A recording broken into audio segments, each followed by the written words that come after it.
Selamat datang di channel Cerita Cinta. Channelnya cerita cinta romantis. Sebelum lanjut mohon dukungannya dengan like dan subscribe dulu. Gairah dan pelarian cinta, bagian 12. Sang pengintai berhasil dibekuk. Sementara itu di kediaman Tasya. Bip, bip, bip suara ringtone ponsel Tasya berbunyi.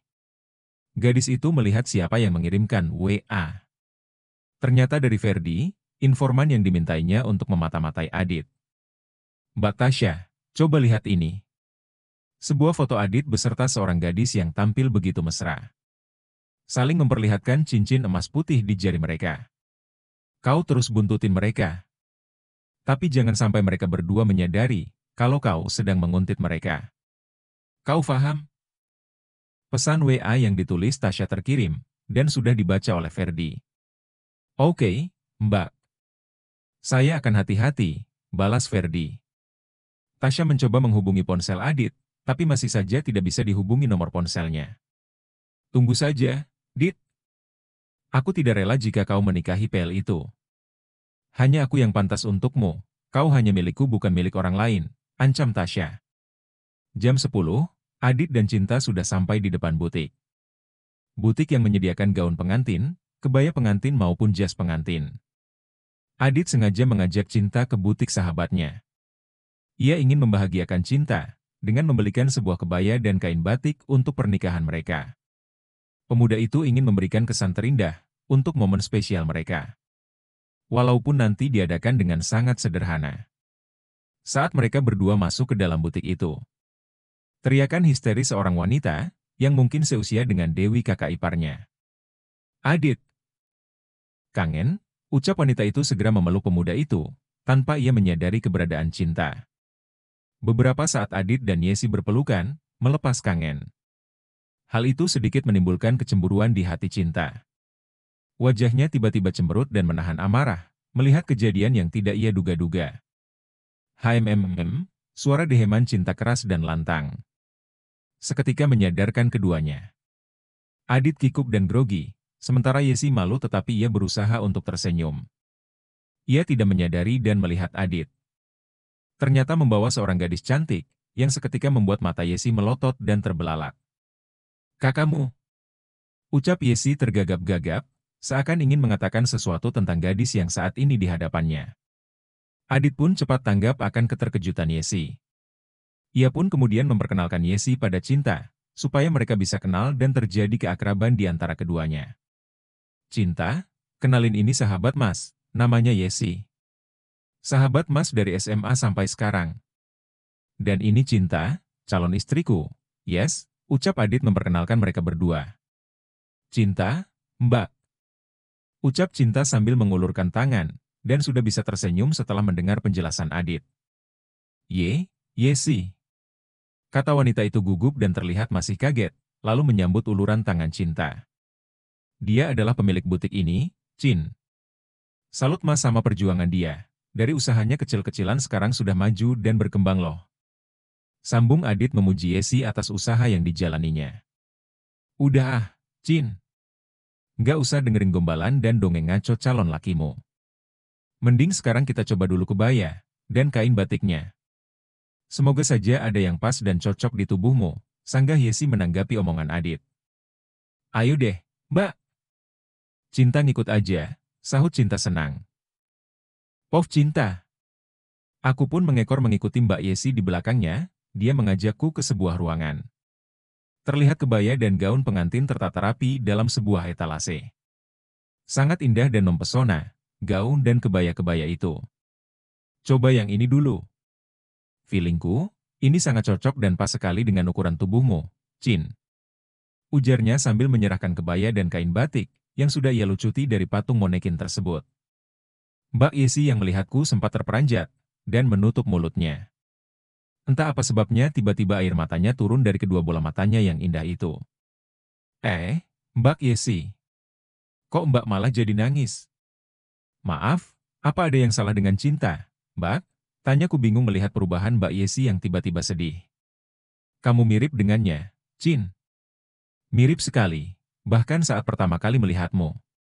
Aku seakan melihat almarhumah sahabatku, jawab Mbak Yesi dengan bibir bergetar. Ada apa, Mbak? Kok tiba-tiba sedih? Kalau boleh tahu, siapa yang Mbak Yesi maksud? Kataku bertanya sopan. Kebaya dan kain batik yang kamu pakai itu, adalah kebaya yang pernah dipakai almarhumah Ayudia sahabatku. Dan baju kebaya itu kami berdua bikin, saat acara sekolah dulu. Hanya itu salah satu kenangan Mbak dengannya, yang masih tersisa, Cin. Maksud Mbak, baju kebaya dan kain batik ini peninggalan almarhumah sahabat Mbak? Duh, Cinta nggak tahu, Cinta minta maaf Mbak, kataku ikut terharu. Nggak perlu minta maaf, Cin.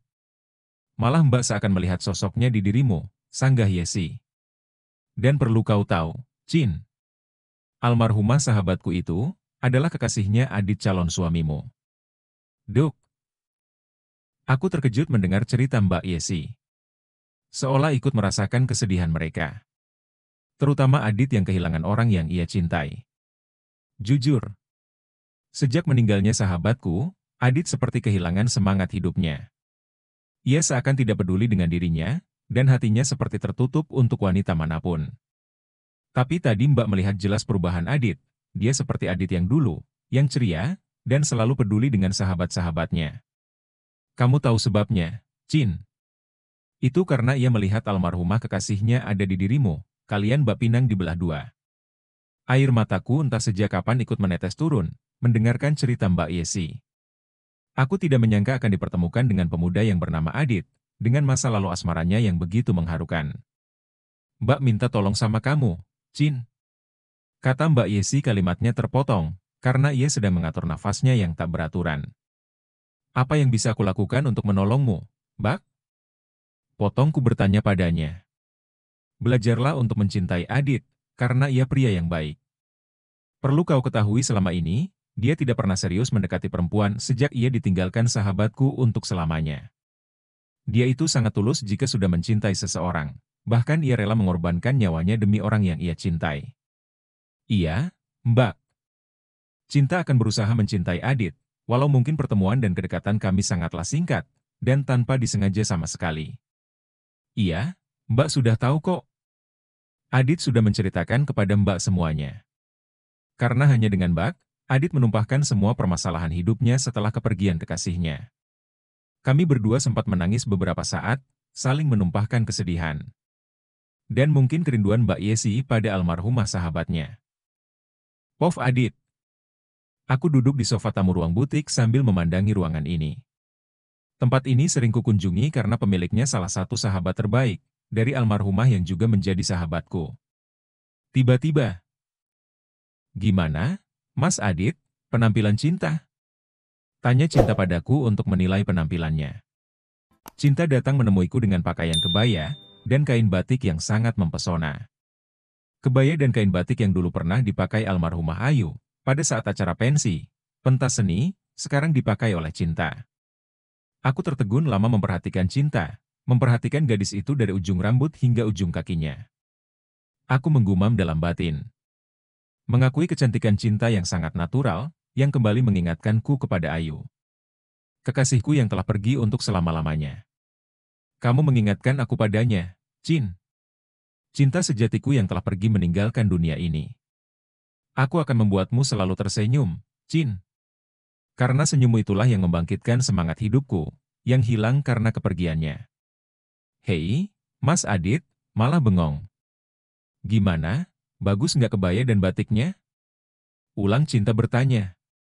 Yesi yang melihatku tertegun, ikut tersenyum sambil memberikan acungan jempol. Iya. Bagus kok. Kamu kelihatan makin cantik, Cin, jawabku gugup dan kaget. Kalau gitu, yang ini aja ya, Mas. Cinta juga suka kok kebaya dan batiknya. Sederhana dan tidak glamour, ucap Cinta memutuskan pilihannya. Sip. Iya Yes, kami ambil yang ini ya, nanti bayarnya pas saya gajian bulan depan, ya? Ucapku sambil mengedipkan mata sebelah kiri. Yesi yang mengerti arti kedipan itu pun menyahuti. Santai saja, Dit. Ini gratis buat pernikahan kalian berdua. Aku berharap semoga kalian berdua bahagia ya, Dit, sahut Yesi cepat. Makasih kalau begitu, Yes. Kamu harus hadir nanti malam, di akad nikah kami. Nanti saya WA tempatnya, kataku pada Yesi. Iya mbak. Awas loh kalau nggak datang. Cinta bakalan kecewa sama mbak, ucap Cinta menimpali. Aku yang tadi sempat melupakan orang yang mencurigakan itu, kini mulai melihat kembali ke tempat orang itu mengintai. Ternyata dia masih di situ. Kesempatan nih, aku akan ringkus orang itu. Sekalian nanti kutanya apa maksud ia memata-matai kami, pikirku di hati. Supaya pengintai tidak curiga, aku pura-pura mengatakan ke mereka kalau mau ke toilet. Yes. Numpang ke toilet bentar, ya, ucapku lantang sambil mengedipkan mata. Aku sengaja mengeraskan suara, supaya pengintai itu tidak curiga. Aku lalu berjalan ke arah belakang, melalui pintu belakang. Aku keluar dan perlahan-lahan mendekat ke arah pengintai itu. Pengintai itu terus melihat ke arah Yesi dan Cinta. Saat aku sudah berada di depannya dan tanpa ingin berlama-lama, segera kulayangkan pukulan keras ke tengkuk kepalanya. Bruk! Pengintai itu roboh, mungkin pingsan saat itu. Aku segera membopongnya ke dalam dan mendudukannya di kursi serta mengikatnya, dengan tali tambang dengan sekuat mungkin. Lalu aku menjelaskan kepada Yesi dan Cinta kenapa aku meringkus orang ini. Setelah memeriksa apa saja yang pengintai bawa saat itu, ku temukan ponselnya. Setelah membuka ponselnya dan membaca histori terakhir, baru aku bisa menyimpulkan siapa otak di balik pengintai ini. Sudah kuduga, ada seseorang yang berniat menghalangi kebahagiaan kami. Ternyata itu ulahmu, Tasya. Ini tidak bisa dibiarkan, kamu punya rencana, aku pun punya rencana. Tapi jangan harap aku bisa tunduk kepadamu, dan akan dengan mudah bertekuk lutut di kakimu, gumamku geram. Tiba-tiba ponsel pengintai ini berbunyi, pesan WA masuk, dengan pengirim dari Mbak Tasya. Sudah, cukup. Kau kembali ke posisi aman, jangan sampai Adit mengetahuinya.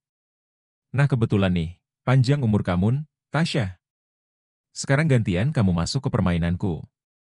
Iya mbak, saya sudah di posisi aman sekarang, balasku di HP si pengintai. Pof Tasya. Aku ingin berteriak mengungkapkan kekesalanku.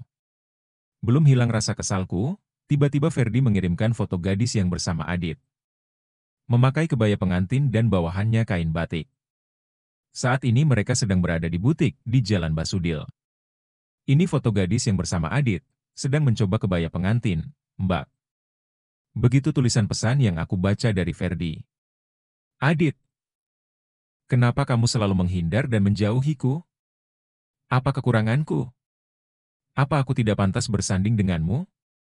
Setelah kemarin aku serahkan tubuhku. Apa itu tidak cukup untuk membuktikan cintaku padamu? Adit, kamu jahat. Ocehku pada diri sendiri. Aku lalu melempar seluruh barang-barang yang ada di meja hias. Tidak sedikit barang-barang itu ada yang pecah berantakan, memenuhi ruangan kamarku. Aku seperti putus asa dan gila, mendapatkan kenyataan pahit seperti ini. Emosiku semakin menjadi, rasa ingin memiliki Adit dan rasa ingin menyingkirkan gadis itu semakin kuat. Aku lalu keluar kamar, dan memanggil pembantu, untuk membersihkan kamarku yang berantakan. Syah, kenapa kamu, nak? Wajahmu kok kesal begitu, ribut lagi dengan Adit, ya? Tegur mamaku. Enggak, Mam, lagi bete saja. Ini masalah kerjaan Tasya kok, sahutku berbohong. Dah, kamu sarapan dulu tuh. Biar sedikit bisa menurunkan emosi kamu, sambung papa mencoba menenangkanku. Iya, Pak. Mau mandi dulu lah, baru nanti sarapan. Jawabku, lalu berlalu kembali ke kamarku untuk mandi. Sementara itu di rumah Prima. Mereka bersiap pergi ke tempat acara akad nikah, di Pondok Pesantren As-Salam. Asuhan Kiai Munawar, yang sekaligus yang akan menikahkan Adit dan Cinta. Setelah selesai sholat maghrib, Cinta segera didandani oleh Dewi. Sementara Adit sudah bersiap, dengan memakai jas dan peci. Ia kemudian duduk berhadapan dengan Prima. Biar lancar kita latihan dulu di sini, sambil nunggu Cinta siap, kata Prima membuka obrolan mereka. Boleh tuh, Mas. Tapi gimana kalimatnya? Maklum ini pernikahan pertamaku, ucap Adit terus terang. Ini kalimatku nanti, Dit. Aditya Febriansyah bin Rahadi Wahyu Gunawan. Engkau aku nikahkan dan kawinkan dengan adik kandungku, bernama Cinta Rahayu Pramudia binti Pramudia Adi Pratama. Yang mana papa kandungku bernama Pramudia Adi Pratama. Telah menyerahkan hak perwalian kepadaku, Prima Sukmawan Pramudia, untuk menjadi wali nikahnya. Dengan mas kawin 4 gram emas putih dibayar, tunai. Nah, setelah aku menyelesaikan kalimat itu, kamu harus menyambungnya dengan kalimat ini, tanpa terputus, ya. Aku terima nikah dan kawinnya Cinta Rahayu Pramudia binti Pramudia Adi Pratama, dengan mas kawin 4 gram emas putih dibayar, tunai. Apa kamu paham, Dit? Tanya Prima kembali. Sudah, Mas. Ayo Mas kita mulai. Supaya nanti kita nggak grogi, jawab Adit yakin. Lalu mereka mulai latihan untuk ijab kabulnya, sambil menunggu Cinta selesai berdandan. Adit sesekali tersenyum sumringah. Setelah dengan lancar ia mengucapkan, kata demi kata dari ucapan ikrarnya. Dalam hatinya, ia berdoa. Semoga pernikahan ini selamanya untuk seumur hidupnya. Ia seakan teringat judul film, Kupinang Kau dengan Bismillah. Bersambung.